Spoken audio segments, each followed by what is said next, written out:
Will the villains be the ones to win in the final arc of Jujutsu Kaisen? I think this is a valid question to be had because I can't lie, I'm not too sure if the villains will lose in this story. I can't remember the last time Sukuna lost a fight, and Kenjaku tanked the black hole against Yuki, so these two characters are stupidly overpowered already in their own right. So battling against them will definitely result in many casualties on our hero's side. Look guys, already we had the strongest sorcerer in the modern era die in the hands of Sukuna and was previously sealed away by Kenjaku in the Shibuya incident arc. So it won't be easy for our heroes to go up against these two monsters, let alone actually defeat them. You can make the argument that Akutami might have rolled himself into a corner by making these two so strong. Well, at least Sukuna anyway. If Gojo wasn't able to defeat Sukuna, then who realistically can? And now Sukuna has probably one of the strongest slice attacks in all of fiction. So defeating him now, and especially since he's in his Heian form, will be a monumental task for our heroes. But this is the thing, what if Yuji and all the Jujutsu sorcerers fail in defeating Sukuna and Kenjaku? What happens then? What if the story truly has a dark ending, and what would that mean for the legacy of Jujutsu Kaisen? I have covered another anime in this channel previously called Shaman King, and in that series,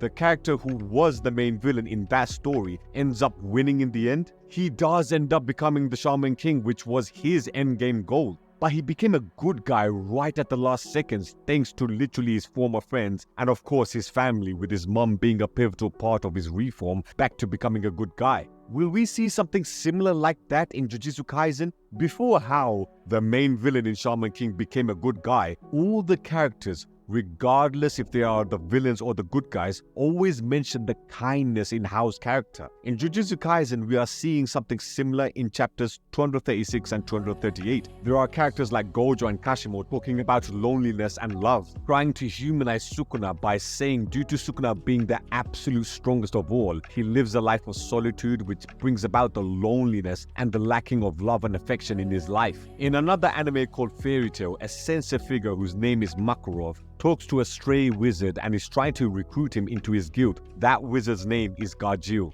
And Gargiel was giving Makarov the bravado that he will be fine by himself as options will open up. But then Makarov says to him, there are people in this world who enjoy being alone, but there isn't a single person who can bear solitude. I think that's such a fitting quote for the Jujutsu Kaisen story right now, especially how all the characters are seeing Sukuna be all alone in his mountain. But you have characters that are being empathetic towards Sukuna, even though he has caused so much damage and pain. So there is a chance that Jujutsu Kaisen does end up going the Shaman King route in trying to almost convince Sukuna to give up his ways, and instead of being the king of all curses, he could be named as the king of all Jujutsu. And if you manage to get Sukuna to do a babyface turn and have him be a borderline good guy / anti-hero, you can have him fight off against Kenjaku, who, let's be honest, unless Kenjaku is hiding dormant abilities that he has not shown us before, can't see Kenjaku beating Sukuna in a 1v1 fight. That is one way I can see the villains ending up winning in the end. I'm sure a lot of you guys have heard of a show called Game of Thrones. At one point, it was the biggest TV series in all of pop culture, but unfortunately, Season 8 of Game of Thrones was a massive disappointment, which is why it's never talked about again, or if it is, it's just people explaining how the series ended up being a massive disappointment when it could have been a masterpiece. Now, why do I mention Game of Thrones? Well,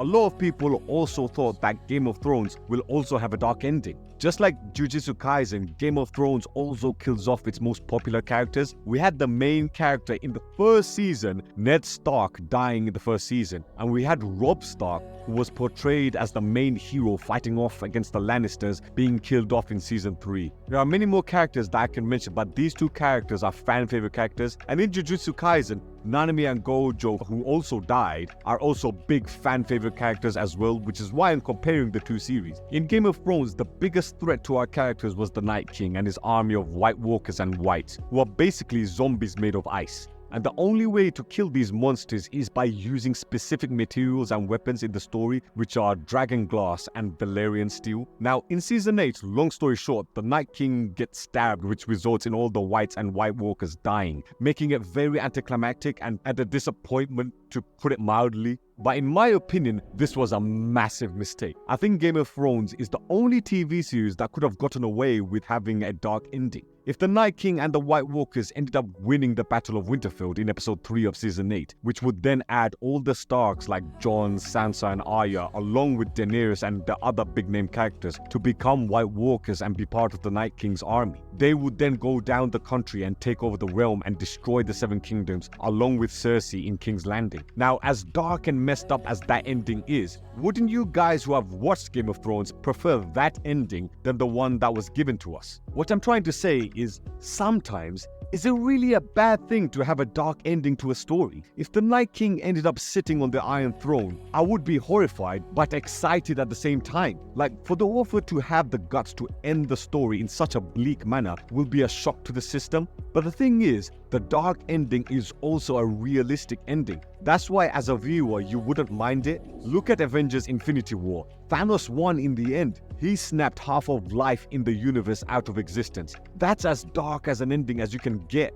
But no one was complaining about that movie. So if it's realistic, a dark ending may not be the worst thing to happen to a story. So Sukuna and Kenjaku winning in the end may not be the worst thing to happen, and it will be one of the rare big-time shonens to actually have the main villains being victorious in the end. In my opinion, if Sukuna doesn't become a good guy in the end, and if Yuji doesn't come up with a power boost to do some damage against Sukuna, or if characters like Yuta remain on the sidelines, then I feel Sukuna has the ability to defeat everyone. And after he's done defeating all the Jujutsu sorcerers, I feel he will go after Kenjaku to finish the job, because Kenjaku is like Littlefinger. He cannot be trusted, so I feel regardless if Sukuna does do a face turn or not, I feel there will be a conflict between Sukuna and Kenjaku at some point down the line. Now, if Sukuna does end up winning against everyone, that is realistic because he is the strongest. In the Battle of the Strongest, he proved he's far superior to Gojo. Gojo even admitting in chapter 236 that he couldn't even get Sukuna to fight at his best. Sukuna defeating everyone and standing alone as king is the most realistic scenario. But whether we see him have a face turn and him becoming a good guy, or Sukuna just killing everyone as the story concludes, will be interesting to see what road in the story Akutami does take. What do you guys think? Do you think the villains will end up winning at the end of the story? Will it be a bad thing if Sukuna does end up defeating everyone? And what will the impact of having a dark ending be on Jujutsu Kaisen's legacy as a story? Please comment below. I'm really curious to hear your thoughts on this topic. If you guys want more topics for me to discuss, comment below those topics